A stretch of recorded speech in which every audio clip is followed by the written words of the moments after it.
A lot of stupid this week. And the old captain's very happy. He's going to hop on his motorcycle. He's going to drive from the Southern Command. He's going to inevitably make his way to the Cascades. We're going to hang out and hike with the great T.J. Martinell. And then after that, the old captain's motorcycle itinerary, his schedule, his plan is he's going to go somewhere and he doesn't know when he's getting back. And I'm not going to let the stupidity of this week ruin my upcoming 2 to 3 maybe weeks of meandering around the American North and West, the contiguous United States. I'm not going to let it I'm going to let it bother me now, though. Because, if we had stupid, we had the Miss America pageant thing. We talked about that on the Older Brother podcast. You can tune into that, olderbrother.com. I got a list somewhere. I'm going to have to consult my phone, but when it prompts you, when you're like, I have to now podcast. When I read this, a buddy of mine posted this on Facebook. I'm like, okay, we might as well get at least one segment out of the way. CNBC. Outgoing Starbucks chairman Howard Schultz rips Democrats for veering too far left. Says the fucking cocksucker who thought it would be a great idea that when people ordered a cup of coffee at his company, that on the cup it would say, let's have a conversation about race. That's fine. That's okay. That's not veering too far left. But the Democrat Party's veering too far left? You're going to criticize them? That's like me criticizing, I got HIV, but at least I don't have AIDS. I'm not like you whores. How are we going to pay for these things? The outgoing Starbucks chairman who's leaving the door open for a run for president. Yeah, please don't, dude.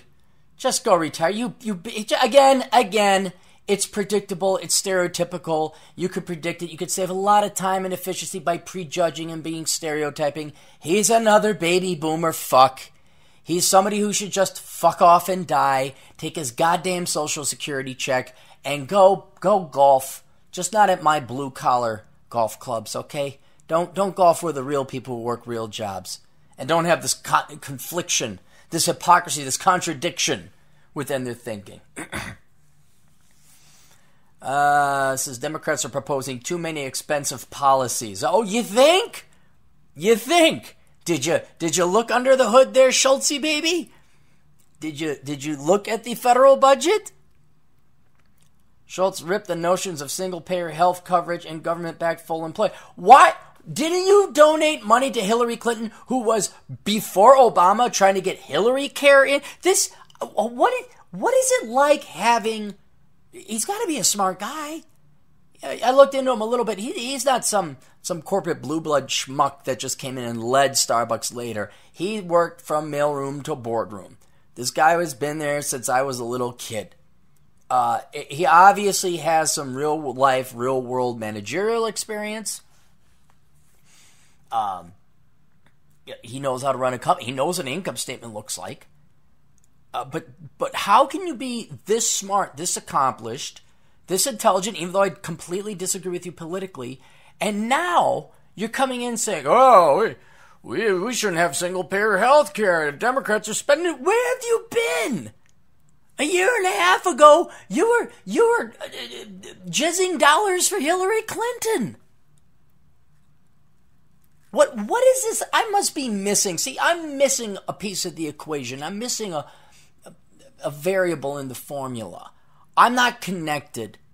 Maybe once you get to this high-level CEO of a Fortune 500 company and you donate to the political bigwigs, there's some that would explain this outright, blatant, clear, rank, painful, blinding as the sun contradiction and hypocrisy. But to us, mere mortals there, Mr. Schultz, even rookie observers of political history or politics of today are saying, what the fuck? What are you talking about? This is like Karl Marx saying, hey, wait a minute now, we better leave some room for the private sector. Like, what? Who?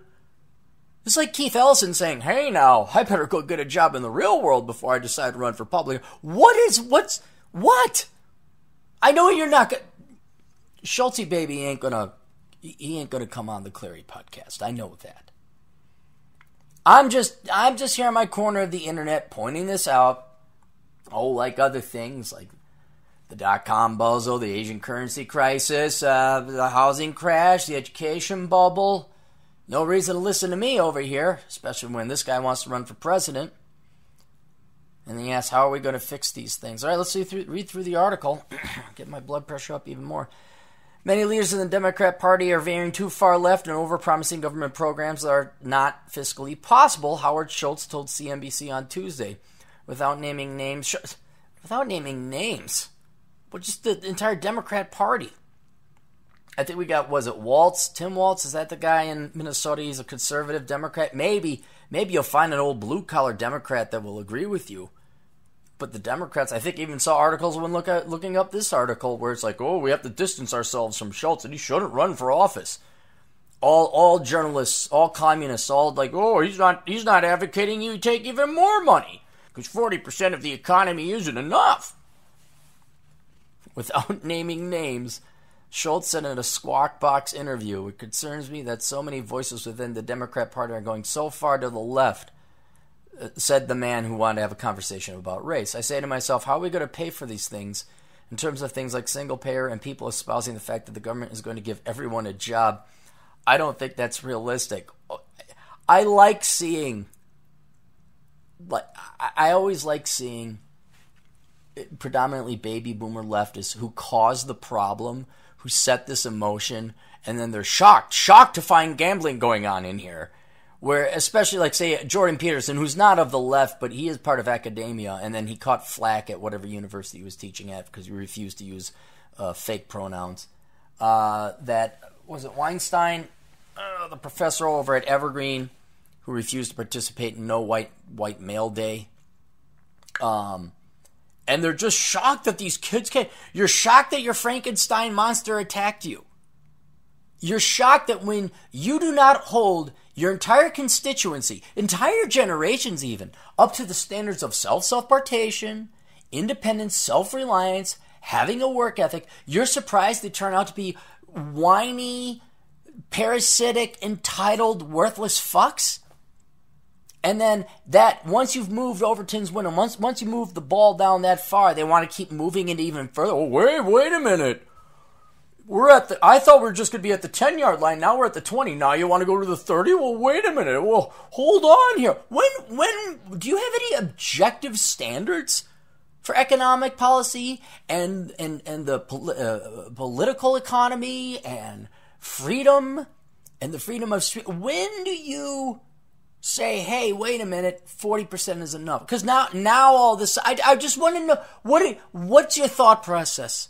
To you people on the left, what is your thought process? What is your reasoning, your rationalization? I know the vast majority of you don't have one. It's just, yeah, the other people have more money and we should take theirs because they got peni and white skin and they like boobies and they like vagina. And that's why I'm I know the no thinkers. I always say low thinkers. I'm going to say no thinkers. Just pure jealous and envy and greed. You want other people's and so you never bother looking up the budget because, well, that would take effort. Why become educated? Then you couldn't live this blissfully ignorant life about finances, about government and public sector finances. You just want to, hey, Lil Wayne made a song. Oh, wow.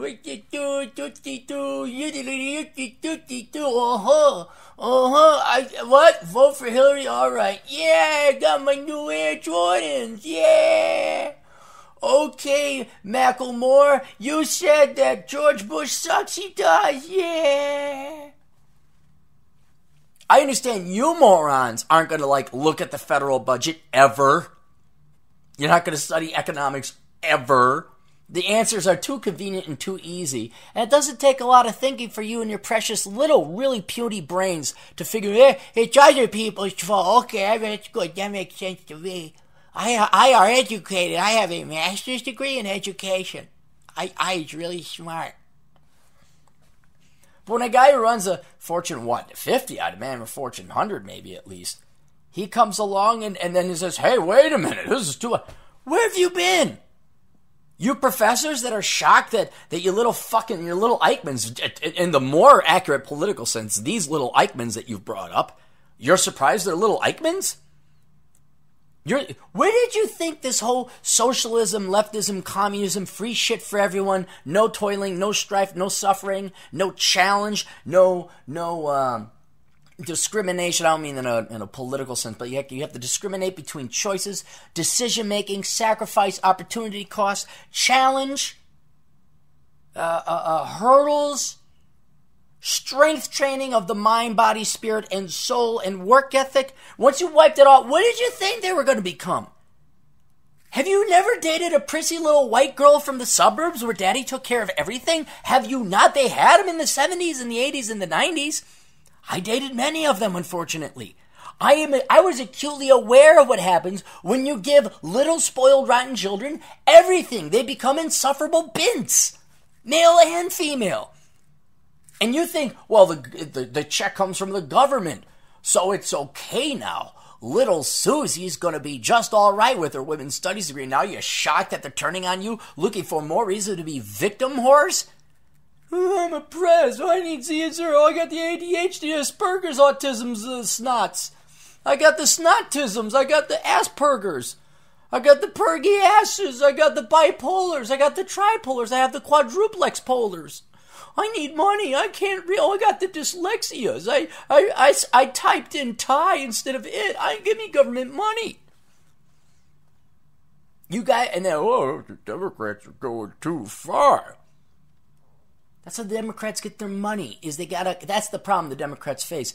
It's never enough for their ever parasitic and quite literally obese constituents. Do you not notice how poor people tend to be obese because they lack any discipline or self-control? They just stuff their faces? Have you been to a Walmart? So the Democrats have to up the game. There's always got to be more, got to be more, got to be more. Oh, you're oppressed this way. Oh, you're oppressed this way. It never ends. And that's because you Democrats failed to have, you quote fiscally conservative Democrats, you're saying you failed to adhere to objective standards. Okay, fine, I understand you're going to major in the liberal arts, it's going to be hard, but you know what? You're still going to have to work for a living. You guys dispense with that. You dispense with any kind of logic, reason, and sanity. You completely untethered these people's minds from the demands of the real world. And now you got this veritably insane generation of millennials that are now truly lost wandering in the desert. And by the way, it is hilarious and fun watching them suffer. Because they knew everything 5-10 years ago. Now they're wandering in the desert. What do you think Gen Z is going to do? I know, Forney and Vox Day and some other people think that Gen Z is going to say, they're not. They've received more indoctrination and brainwashing than anybody else. Right? But what did you think, Schultz? What did you think about we're gonna shut down? Oh my God, 2 black guys who were probably loitering. We had every right to kick them out. Oh my God, okay, I'll mentor you, and I'll do whatever I can because I'm a pussy little white man, and I just don't want to offend. I don't want to be called a racist. Oh my God, I'm gonna set up a leadership program. We're gonna shut them all down. Where were you? What did you think? What did you think was going to happen? And now what's going to... Hang on, let me see. Because Schultz, remember, he wants to be president of the United States, but he doesn't want to be objective. Starbucks, homeless, bathrooms. Here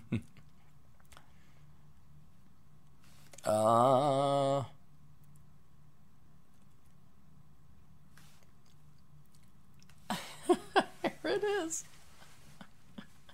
Starbucks gets drawn in the Los Angeles homeless crisis. Starbucks bathrooms and free Wi-Fi are precious commodities for most city dwellers. They're perhaps the most valuable to the homeless, which have become quite a dilemma for the 400 Starbucks locations in Los Angeles. NPR looked at all sides of this problem. Oh, I'm sure they did. I'm sure good old NPR. Where did I hear about someone was complaining that Trump's got some new spokesperson that's going to be broadcasting from the Trump Plaza or Trump Hotel. And they're saying, this is basically state media. I want to email me, oh, you mean like NPR? And NPR and TPR, Tennessee Public Radio, and WPR, Wisconsin Public. You mean like that? which puts Starbucks in the center of LA's homeless problem. Right? This is not possible. This is fake news. You know how I know it's fake news? Because there is no homeless in California, because you guys voted all the right way. From the perspective of the homeless, 44,000 in LA, Starbucks is a safe place to go after homeless shelters kick everybody out in the morning, and has clean bathrooms as well as a place to charge phones and connect to the internet. How do you have phones before the library is open at 10 a.m.? Unfortunately, that means extra work for the employees. A lot of the homeless people that do tend to come in, and they will buy a cup of coffee. They will use the restroom as their shower time. Former Starbucks supervisor Lester Monzon told NPR they'll take off their shirts, they'll bathe themselves. When they leave, the whole bathroom is just completely destroyed. This is fake news, because the homeless are good leftist parasitic people, just like the people that voted in the leftists that put in those policies. They're not, and they don't stink up. You guys are just being very bigoted against the lodging oppressed. Oh, all right. Going back to the CNBC article. I think we got to get away from these falsehoods and start talking about the truth and not false promises, said Schultz. What? I'm not saying this because I'm partisan or I'm a Republican or I hate the left. I'm asking you, Mr. Schultz, who's not listening, but people are left. What has the Democrat Party done aside from that? And you think this is going to turn on a dime?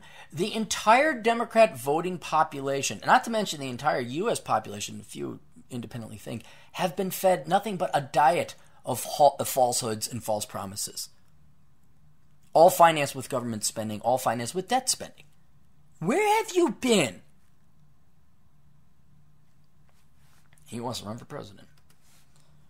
Whose Monday announcement that he's stepping down as executive chairman of Starbucks is driving speculation that he may make a run for the president 2020 election. During the 2016 race for Democratic presidential nomination against Hillary Clinton, Senator Bernie Sanders, who described himself as a democratic socialist, supported a single-payer Medicare for all policy on health care and other policies that his critics said would be impossible to pay for. I think the greatest threat domestically to the country is the $21 trillion debt hanging over the cloud of America and future generations. Schultz said,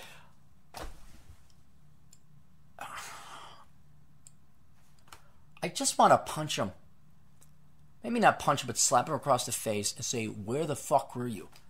I have multiple articles, multiple research out there showing that 65% of the national debt has been caused by all these social programs and welfare and Medicare and Medicaid and all that. It's not the military. Yeah, it's the military. You idiots who think the military takes 75% of the budget. It doesn't. It takes about a quarter of the budget. And then actual governing entities, actual government only takes 10%. The rest, more or less, you take out VA, you could argue that goes into the, I think that's like another 11 or 12%. The rest of it is just giving other people other people's money. That's really all it is. And when you consider that half of all federal employment and their labor budgets is make work government programs anyway, you could argue that's welfare. So you could maybe tack on another 5% or so. So you're talking about 75% of the federal budget, at least federal, probably the same for state, goes to pay for other people's shit that they're too damn lazy to work for. Don't tell me they're oppressed and then shut the fuck up. I'll just shut the fuck up. That's such a fucking old bullshit line. I've been hearing that since I was like 7. Didn't even know. God, I hate the boomers. The only way we're going to get rid of that is we've got to grow the economy. In my view, 4% or greater. Really? So you're the first Democrat I've ever heard of that thinks the economy can grow at more than 4%. This is interesting. This is very interesting. I would say, no, that's not the only way. You could cut spending. It's possible. The old Clairmeister has a budget idea. And I would, I'm president, I'm king. Say, we're cutting the budget, welfare budget, by 10% every year while I'm in office. And if I'm here for 8 years, that means an 8% reduction. Every 10 years, you could expect 10% of your money to go away. So you better get a job. You better do fucking something. Is there going to be No, you're going to suffer. You're going to become an amazing person like me. That is, you will endure, you will suffer, you will strive, you will turn into steel, and then you will actually become a powerful man or woman. You won't be the sad sack of fucking government collecting, waddling shit that you all are today, watching your fucking Jerry Springer, your rap videos, your fucking outlaw country videos, and then I don't know what the fuck you people do during the day. I really don't. Hey, you want exciting careers at culinary school? Well, come to the ass fuck school of culinary arts, where you can go ahead and you can cook food for your people. I eat food. I think that'd be cool. Look how fun that guy's having. Oh, I could cook at a 5-star restaurant. I could do that because it says on the daytime television commercial I could do that. Oh, okay. I'll go to the strip mall where the culinary school is located, and I'll take some of Aaron's taxpayer guaranteed money in the form of a student loan for $37,000. They teach me how to make fish. That's every fucking culinary school child student ever. All the real chefs that I know went to culinary school for like a year, said fuck this, and then went out on their own. Wow. In my view, 4% or greater, and then we have to go after entitlements. Who the fuck is this guy? Dude, if you're honest about this, I'll vote for you. That's more than the Republicans ever did, although I have a feeling you're just going to jack taxes up. President Donald Trump has made economic growth of more than 3% the goal post for success of his economic policies, such as tax reform, cutting business regulations, and economic agenda aspirations, including getting rid of Obamacare and bringing what he calls a level playing field on trade and the global marketplace. Schultz, a frequent critic of Trump, who also served 2 stints as CEO of Starbucks, is credited as a pioneer in creating an atmosphere of corporate social responsibility. Yeah, that's really working out for him now, isn't it? He has sought to balance the need for public companies to make profits against policies that benefit the well-being of society as a whole. Well, that's pretty freaking easy when you're making coffee, dude. I like to see it like when you're making a chemical that everybody... Yeah, plastics. I like to see you be corporately socially responsible when you gotta make plastics. Corporate social responsibility has recently become a hot topic in boardrooms around the nation because nobody has any new ideas, and that's what they teach in MBA school. I'm kidding. After BlackRock chief Larry Fink in January sent a letter to the CEOs of the world's largest publicly companies calling them to help improve society or risk losing support from BlackRock, the world's largest investment company with more than $6 trillion in assets under. Go fuck yourself, Larry. Go fuck yourself. Make some goddamn products. Sell to me at a good price. Hey, and you know what? Pay your employees a fair wage. But you know what? That kind of solves itself in the labor market. If you don't pay them enough, you won't have employees. Oh. And employees, I'm all for you guys unionizing against these corporate cocksuckers. Don't think I'm some big corporate guy. I work for them. Remember, I hate them probably more than you do. You still need the government fucking... And do you think corporations are really... Look, I'll point it out again because this just gets tiring. If corporations really cared about their employees, if they really cared about being socially responsible, every one of these corporate cocksucking motherfuckers would immediately start implementing a work-from-home program. They would allow you guys to telecommute so that you wouldn't be polluting the environment, you wouldn't be clogging up the roads, you'd be spending more time with your children and your family. And oh, by the way, you might have some health benefits of like sleeping in a little bit more and not being so stressed out. So I don't want to hear Larry fucking Fink tell me about corporate social responsibility. $6 trillion in assets under management. I should probably do a Cleary test on this asshole. In CNBC's interview Tuesday, Schultz, who supported Clinton in the 2016 election, addressed his future beyond Starbucks. Oh, great. What are you going to do? There's a lot of things I can do as a private citizen other than run for the presidency of the United States, he says. Let's just see what happens. Yeah, why don't you go play some golf? Because if you're going to change your mind that quickly, I can imagine once you get elected, hey, you know what I said about cutting entitlements and being fiscally responsible and asking if things are... Yeah, fuck that. Yeah, you know what? Marx was right. So that's why I've instructed the U.S. military to confiscate all private property of corporations and people and give it to the more deserving and the poor, because I like the corporate social responsibility thing this